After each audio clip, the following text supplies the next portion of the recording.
تو امت محمدیہ ہونے کے ناطے ہماری بہت بڑی ذمہ داریاں ہیں. ہم فارغ نہیں ہو سکتے، ہم بچ نہیں سکتے، ہم سے سوال پوچھا جائے گا. تو رب العالمین ہمیں اپنے گریبان میں جھانکنے کی توفیق عطا فرمائے کہ ہم اپنی حقیقت کو جانیں، اپنے دل کے اندر جو تاریکی بسی ہوئی ہے اس کو نکال دے، ایمان کی روشنی سے اس دل کو منور کر دے. اپنے درد کی بجائے امت کے درد کو اپنے سینے میں رکھیں. جو آرام سے ہیں، جو الحمدللہ پھر بھی ہمارے ملک میں اللہ کا لاکھ لاکھ شکر ہے، پھر بھی غریب مانگ کے بھی کھا رہا ہے، لیکن ان کا سوچئے وہ تو مانگ بھی نہیں سکتے، ہاتھ بھی نہیں پھیلا سکتے، دہائی دیتے ہیں، اب کس کو دیں وہ.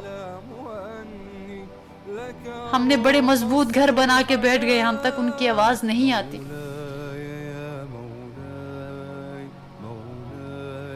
اللہ رب العالمین معجزہ فرمائیں، وہ معجزہ کرنے پہ قدرت رکھتے ہیں. اللہ اپنے نبی کی امت کی حفاظت فرمائے، ان معصوموں کی، ان بہنوں کی، ان بھائیوں کی.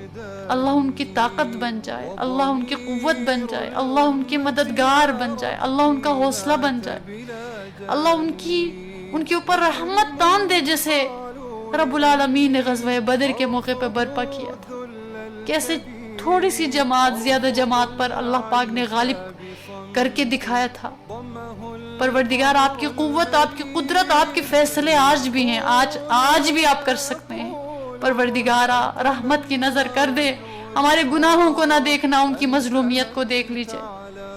وہ تڑپ رہے ہیں میرے مولا، وہ فریاد کر رہے ہیں، اللہ ان کی فریاد سن لیجئے اپنے رسول محترم کی خاطر. پروردگار ہماری کوئی اوقات نہیں، ہماری گناہگار زبانیں ہیں، ہم کیا دعا مانگ سکتے.